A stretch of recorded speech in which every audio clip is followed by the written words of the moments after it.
In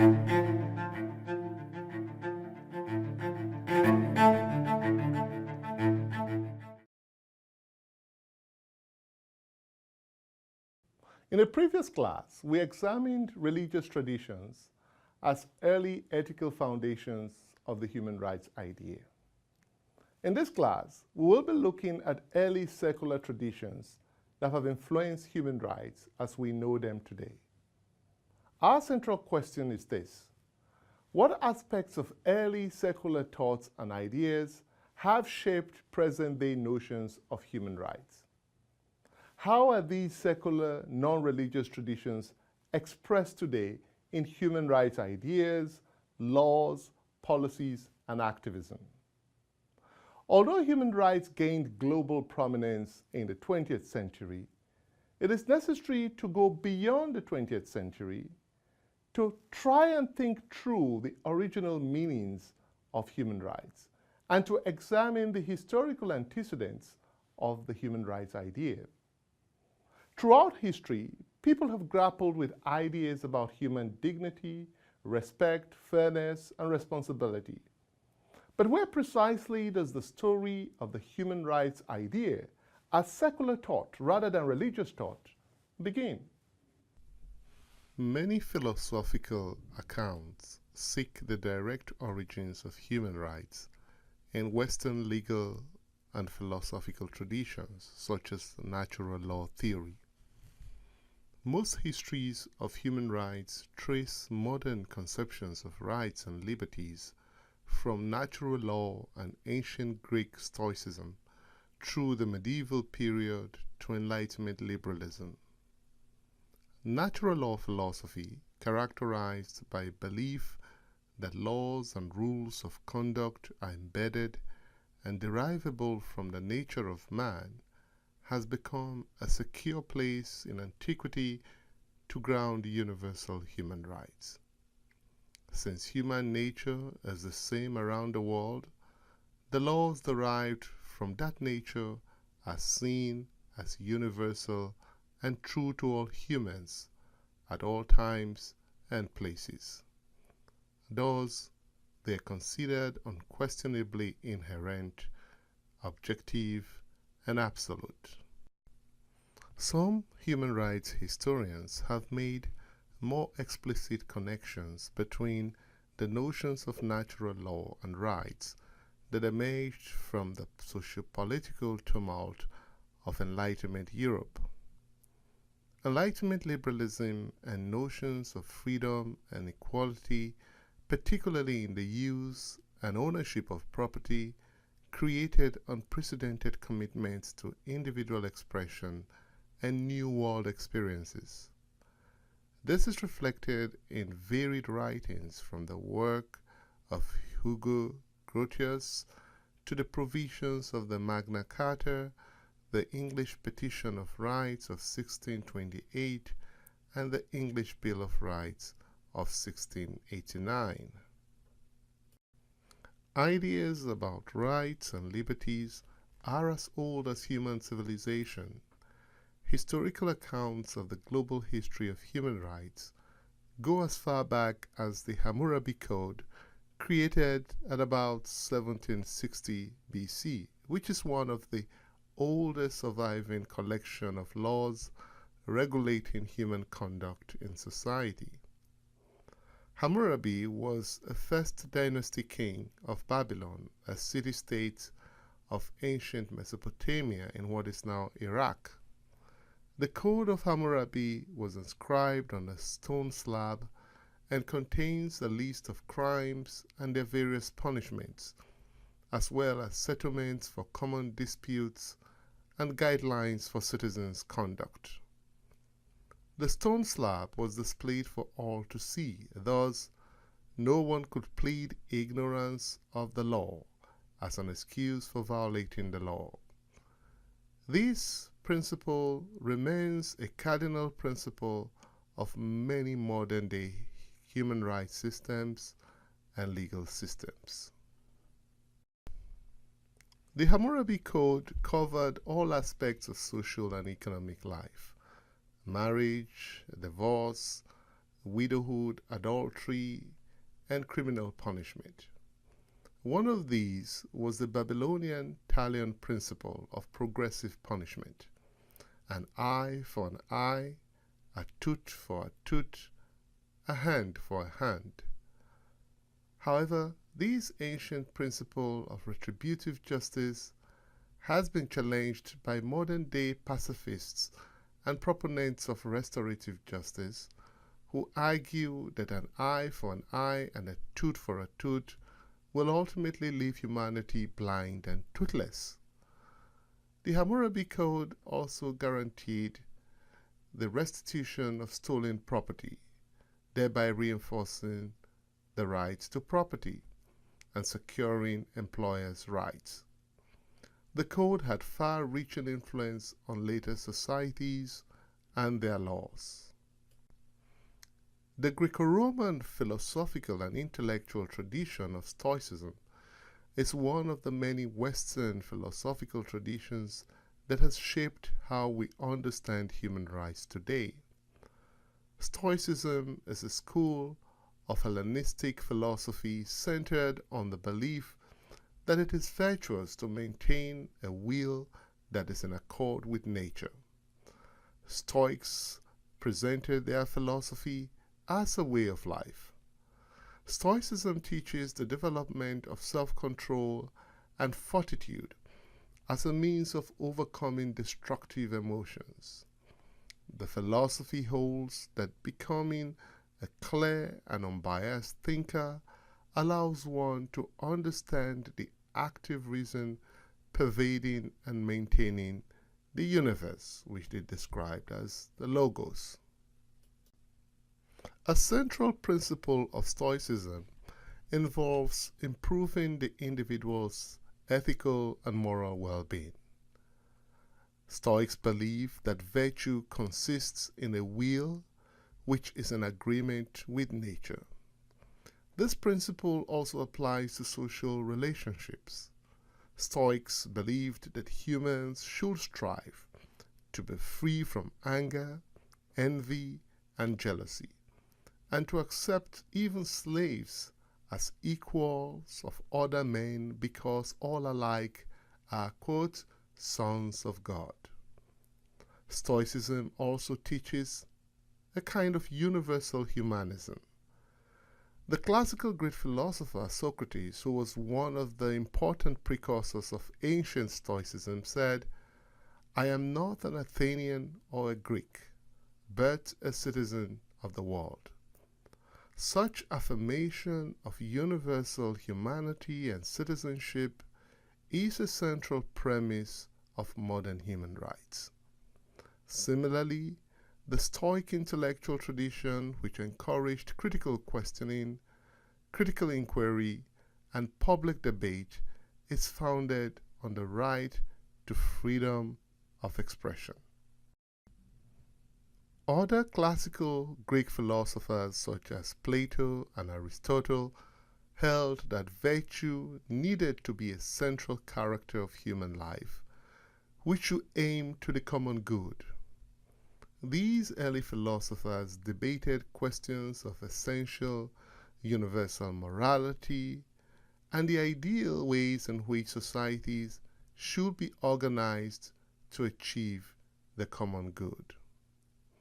Plato, a student of Socrates and a teacher of Aristotle, made philosophical arguments for communitarianism, equality, and egalitarianism. In his famous work, The Republic, written at about 380 BC, Plato espoused the notion of the common good and made arguments concerning justice, the character of the just city-state, and the just man. In his book Politics, Aristotle called for what he described as the golden mean between extreme forms of emotion and conduct. He emphasized the notion of prudence or moderation. Aristotle argued that statesmen or political leaders need to seize opportunities and show the ability to conduct state affairs pragmatically and to a worthy end. Good laws, he argues, make good men. The lawgiver should therefore create just and ethical orders in which free men could enjoy equality with each other in the state. Here we see a common concern with equality, fairness, citizenship, and the moral obligation of rulers towards the ruled. All these principles are principles which today underpin universal human rights doctrine.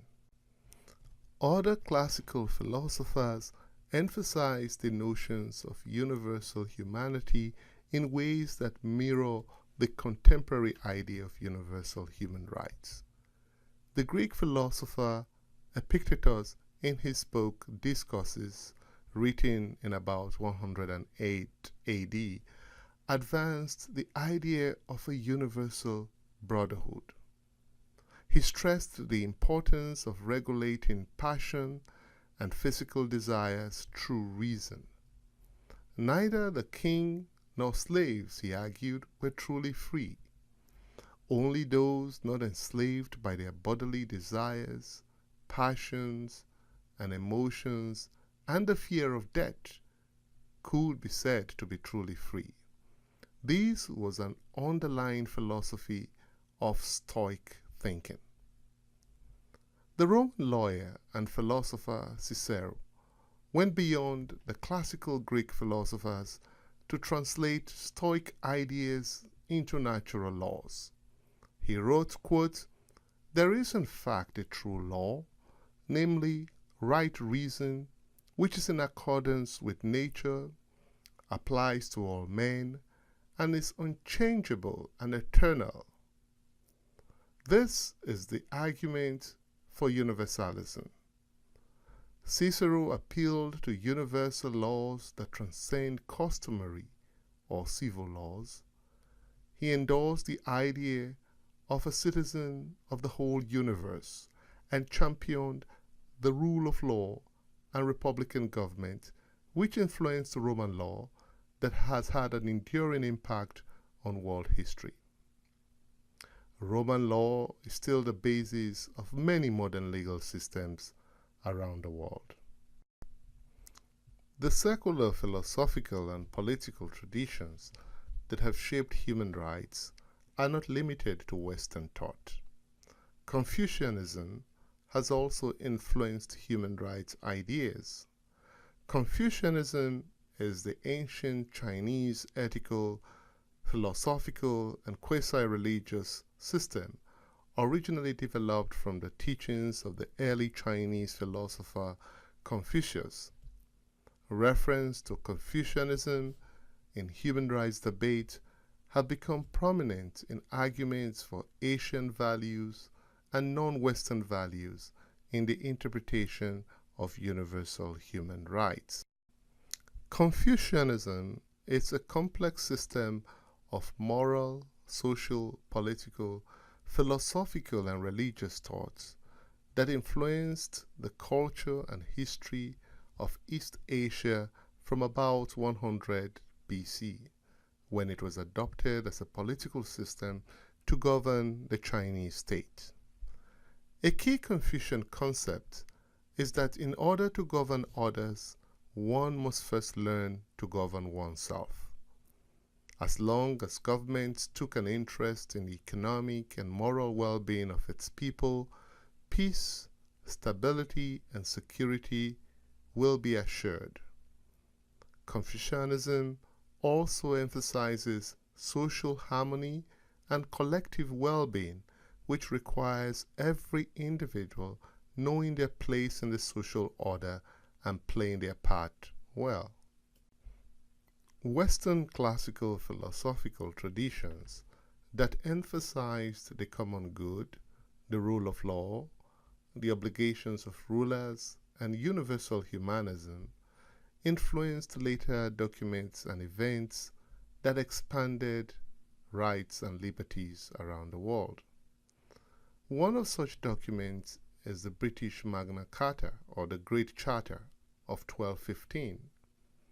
The Magna Carta, signed by King John, reaffirmed long-standing rights and responsibilities of the English nobility, it limited the powers of the king, and it recognized that all people, including the government and monarch, were subject to the law. It required the king to renounce certain rights and accept that his will could be bound by the law. The Magna Carta also protected certain rights of the king's subjects, whether free or fettered. Most notably, it introduced the writ of habeas corpus, which allowed appeal against unlawful imprisonment by the king or the state. Many scholars consider the Magna Carta as one of the most significant early influences on the extensive historical processes that led to the rule of constitutional law and human rights today. The Magna Carta influenced the development of the common law and many constitutional developments, such as the United States Constitution. Although the English Magna Carta reaffirmed long-standing rights of the English nobility by limiting the powers of the king and recognizing that all people, including the monarch, were subject to the law, it was not universally inclusive. Far from being a charter for all humanity or even all English citizens, the Magna Carta was restricted to a privileged class in the nobility and feudal aristocracy.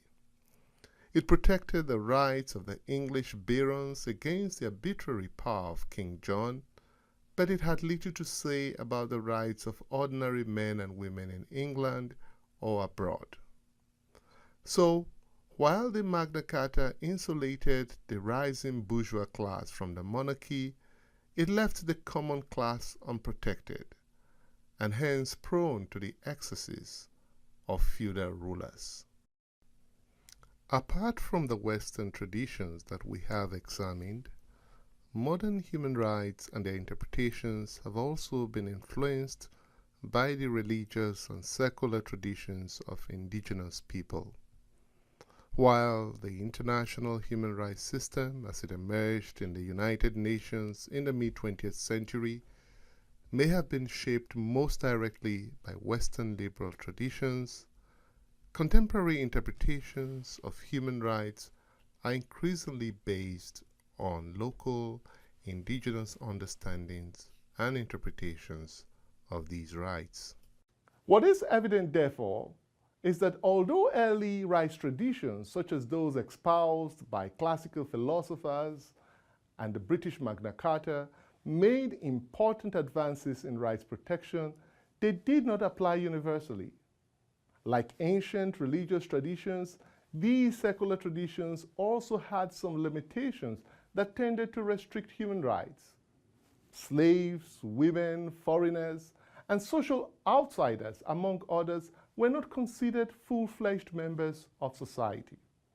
For example, Greek philosophers bought into the prevailing notion that non-Greeks were inferior barbarians who should not enjoy the same rights and privileges as Greeks. Classical philosophers such as Aristotle justified the institution of slavery. He believed there were high and low forms of human existence and considered slaves as tools in charge of other tools. Similarly, the rights outlined in the British Magna Carta were restricted to feudal aristocrats and did not include all members of English society. But despite these limitations and the restrictions, these early intellectual traditions and movements provided the foundation for the broader, more inclusive range of human rights that would later develop.